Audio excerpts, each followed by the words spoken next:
Panggungnya muat satu, sekarang jadi berdua. Alhamdulillah. Buya, jazakallah khair sudah berkenan hadir. Semoga takdir ini membawa kebaikan bagi kita semua. Padahal Buya, sampaikan sesuatu nasihat bagi kami, mangga. Assalamualaikum warahmatullahi wabarakatuh. Bismillahirrahmanirrahim. Alhamdulillahil qail fi kitabihil karim. A'udzu billahi minasyaitonir rajim. Bismillahirrahmanirrahim. Innani anallah la ilaha illa ana fa'budni wa aqimis sholata lidzikri. Sadaqallahul adzim. Sesungguhnya aku Allah. Ini firman Allah dalam Al-Quran surah Toha ayat 14. La ilaha illa ana. Tidak ada ilah, tidak ada Rob, tidak ada Malik yang wajib diibadahi kecuali Allah. Fa'budni, maka menghambakan dirilah kepadaku. Wa aqimis sholata lidzikri, dan tegakkanlah sholat untuk mengingat aku. Surah Toha ayat 14, firman Allah dalam Al-Quran. Yang kita muliakan, kita cintai dan kita banggakan, Kiai Haji Abdullah Ahmad Abdullah Gimnasyar, guru saya. Saya katakan demikian karena saya mendirikan pondok pesantren tasawuf dan tahfizul Quran Baitul Musafir Al-Amir 28 Oktober 2018.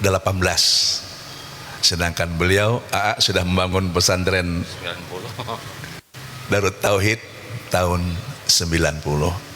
Maka beliau guru kita, guru saya dan guru umat. Yang saya cintai dan saya rindukan rekan-rekan para ustadz ustadzah di pesantren Darut Tauhid Geger Kalong Bandung. Alhamdulillah AA saya untuk ketiga kalinya hadir di sini, dan tadi sempat ke pesantren Eko yang alhamdulillah begitu kami sampai turun hujan, siraman rahmat, dan saya melihat beberapa kuda dan dapat berita gembira bahwa santri kita baru kembali dari Bahrain ya. Oh iya. Alhamdulillah. Ini satu kebahagiaan bagi kita, bagi kami pimpinan pondok, bahwa santri adalah juga siswa, santri juga adalah pelajar, tapi beda dengan siswa biasa. Karena santri digembleng di pesantren, setidaknya ada 5 di pesantren.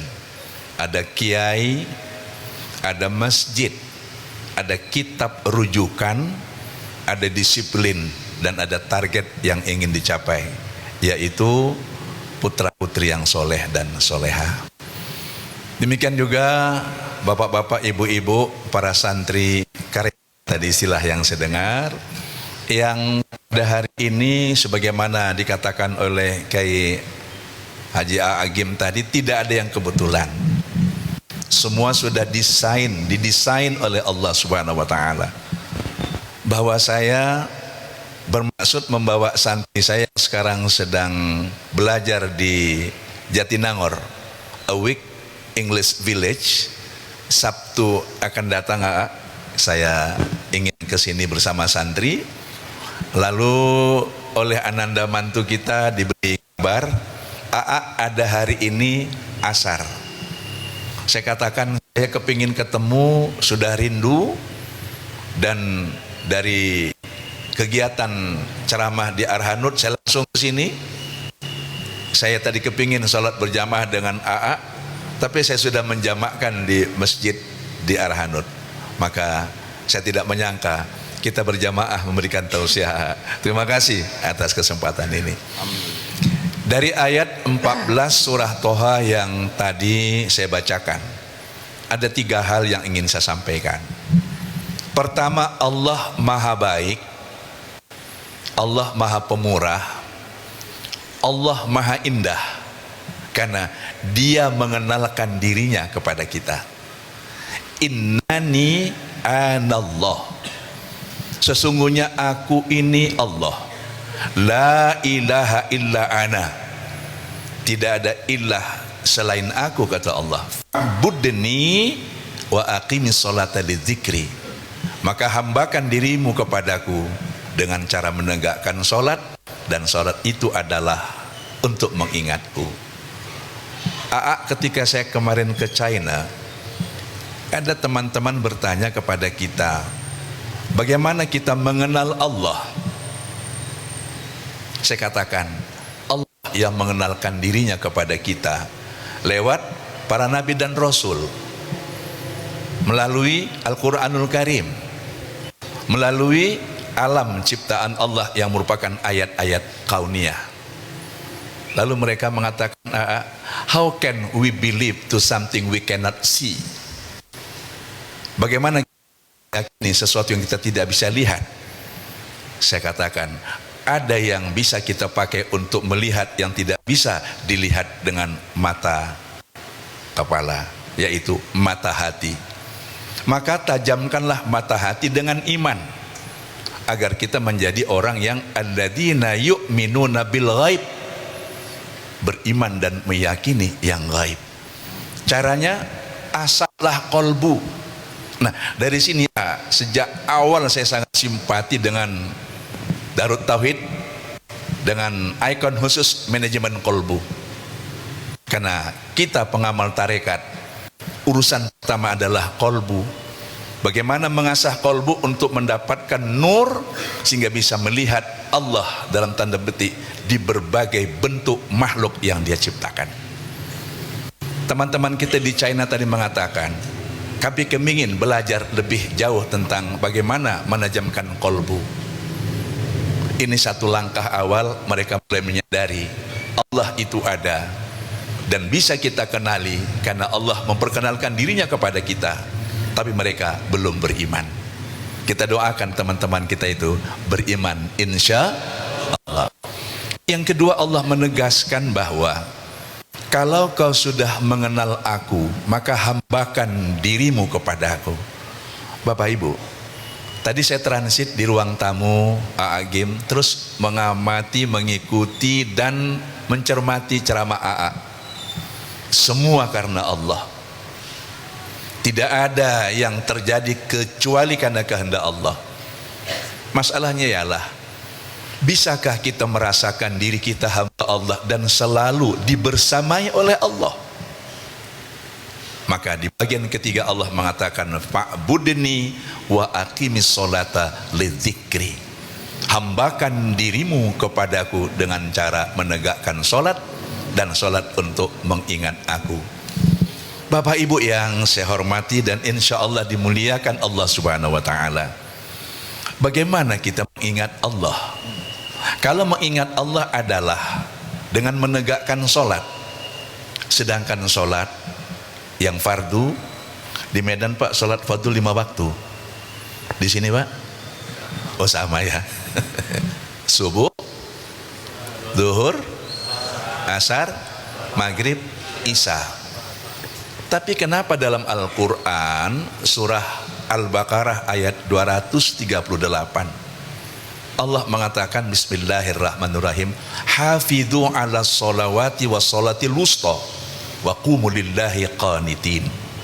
Sadaqallahul adzim. Jagalah oleh kamu menegakkan sholat, dan jagalah sholat yang tengah, kerjakan dengan konsisten bersama mereka-mereka yang istiqomah. Dalam kajian tasawuf, sholat yang tengah itu adalah sholat yang dikerjakan oleh organ tubuh pada bagian tengah. Karena sholat itu adalah ibadah jasmaniyah, ibadah lisaniyah, ibadah qalbiyah. Maka dengan demikian, sholat syariat kita kerjakan menurut waktu, subuh, zuhur, asar, maghrib, isya. Tapi sholat hakikat Setiap waktu. Kapan? Setiap waktu kita masih merasakan ada kehidupan. Apa tanda kehidupan?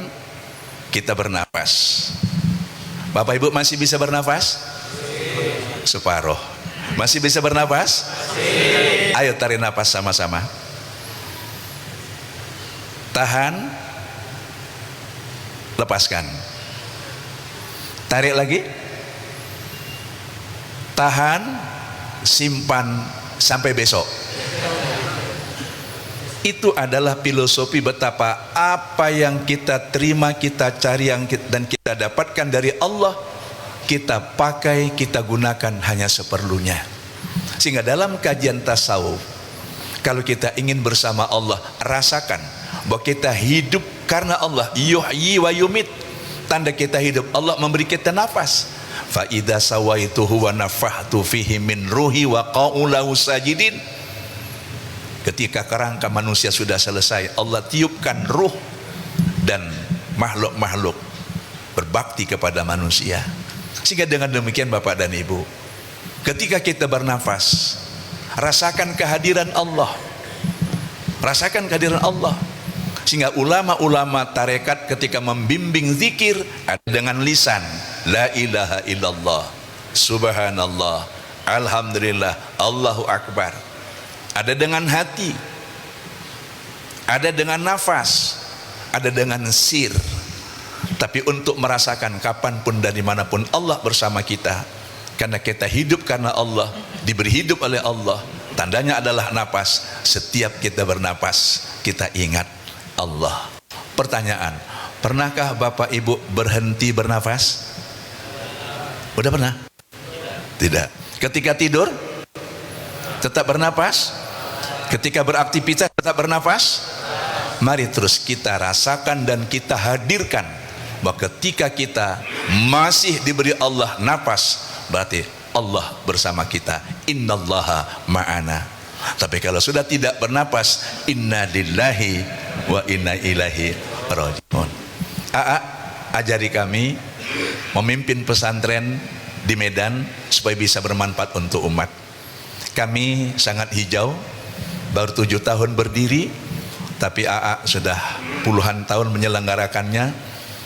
Jadikanlah kami ini adik angkat untuk membina masyarakat di bidang akidah maupun akhlakul karimat tasawuf, sehingga dengan demikian kami bisa menambah ilmu ke sini. Hari ini karena AA memberikan amanah, Buya berikan sedikit nasihat kepada kami. Sekedar inilah yang bisa saya sampaikan. Semoga ada manfaatnya. Saya tutup dengan pantun dari Sunggal ke Kampung Lalang. Singgah sebentar di Payageli. Darut Tauhid tak boleh tinggal. Kita harus mengenang selalu di dalam hati. Terima kasih. Mohon maaf, wabillahi taufik wal hidayah. Wassalamualaikum warahmatullahi wabarakatuh.